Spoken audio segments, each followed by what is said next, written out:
Welcome to Dr. Mercola's Cellular Wisdom. Stay informed with quick, easy-to-listen summaries of our latest articles, perfect for when you're on the go. No reading required. Subscribe for free at mercola.com for the latest health insights.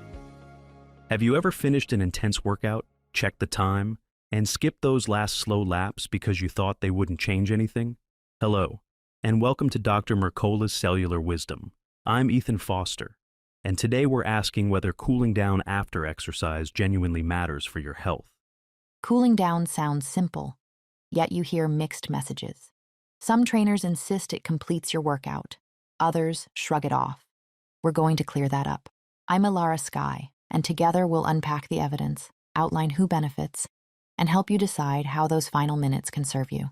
Let's start with the basics. When people say cool down, what exactly are they doing? Are we talking about a leisurely stroll, stretching on the mat, or just sitting to scroll your phone?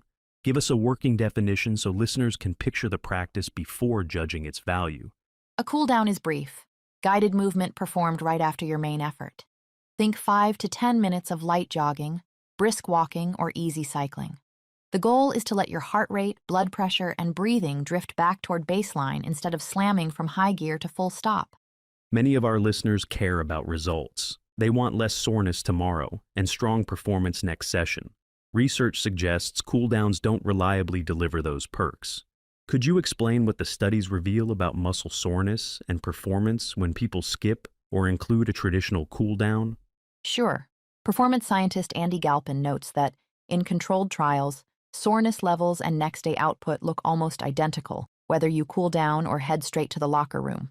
Your body begins repairing tissue and clearing byproducts on its own, and that natural recovery track isn't dramatically delayed by ending abruptly. That might surprise people who picture lactic acid pooling in their legs unless they jog a victory lap.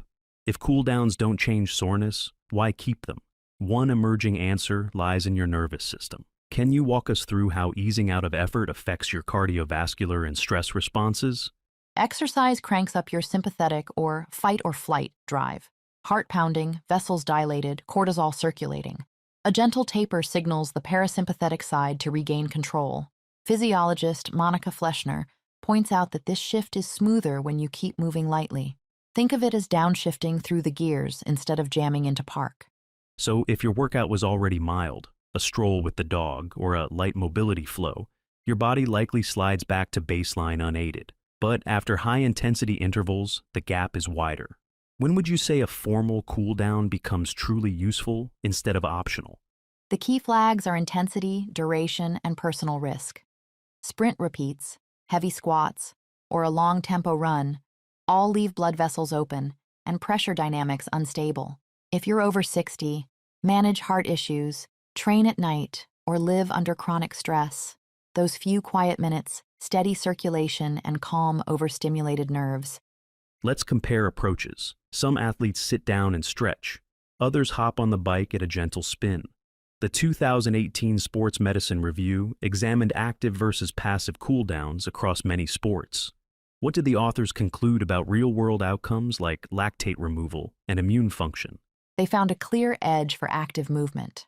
Light cycling or walking flushed lactate faster, supported small gains in mobility, and appeared to blunt the temporary dip in immune defenses you see after hard effort. Sitting still offered none of those advantages, though the differences weren't dramatic in every measurement. Listeners may wonder whether extra low-level exercise interferes with glycogen refilling or simply adds fatigue. Did the review offer guidance on crafting an active cooldown that helps without hurting recovery? Yes. The outline was straightforward. Stay under about 30 minutes. Keep the intensity low enough that you're breathing easily. Choose movements using the same muscles you just taxed, and avoid impact that could create fresh micro-tears. Ultimately, pick an activity you enjoy so the routine feels restorative, not punitive. Let's make that practical. Suppose you crushed a cycling session. Your active cool-down could be 5 minutes of pedaling at conversational pace, then a gentle walk.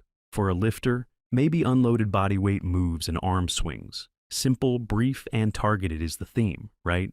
Exactly. The science doesn't demand complexity.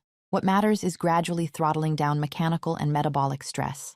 Remember, you're coaxing your blood pressure, heart rate, and nervous system, not chasing extra calorie burn.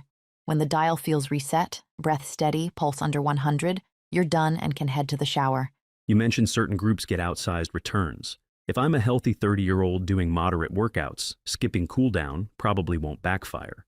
But for older adults or folks with cardiovascular concerns, what risks arise when they stop dead after high exertion? The immediate concern is sudden blood pressure drop. Dilated vessels plus halted muscle pump can leave blood pooling in your legs, leading to dizziness or fainting.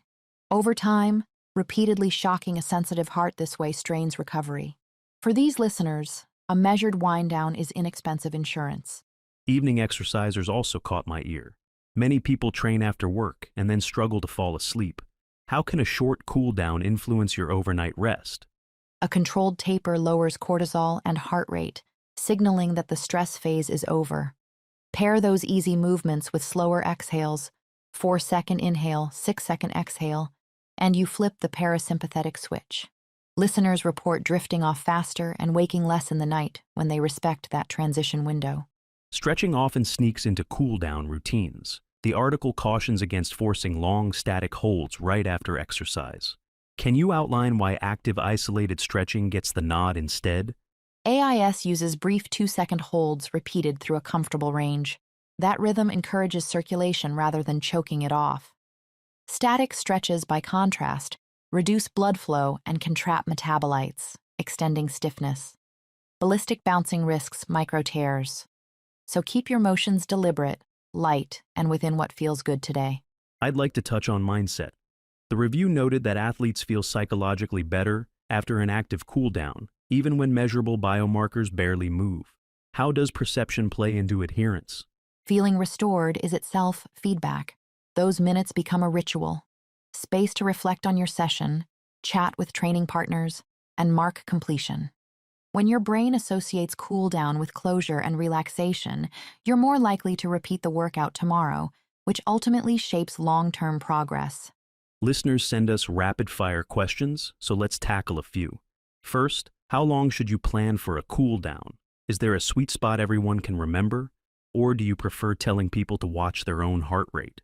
The simplest cue is 5 to 10 minutes, but tuning into signals is better.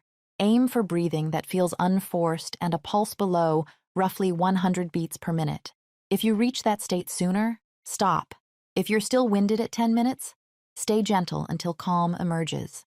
Another common query compares warm-ups and cool-downs. Warm-ups are almost universally embraced. Cool-downs, not so much.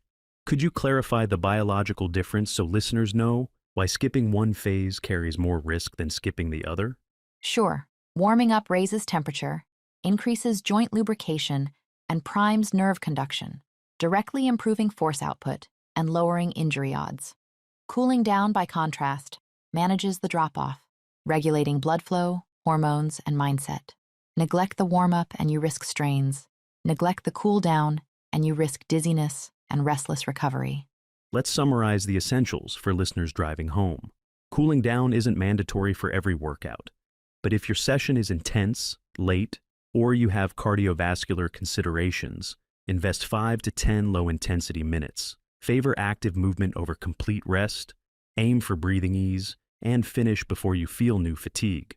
Build the habit by attaching it to something you already do, perhaps the walk from the gym floor to your car, or a lap around your block after a virtual class. Keep it simple. Gentle motion plus intentional breathing. Consistency, not complexity, rewires your recovery response. You've heard the science and the strategy, but progress depends on action. Are you ready to test how a deliberate wind-down feels? Your challenge. After your very next workout, take just 5 minutes to move gently. Walk, spin, or stretch with 2-second AIS holds while slowing your exhale.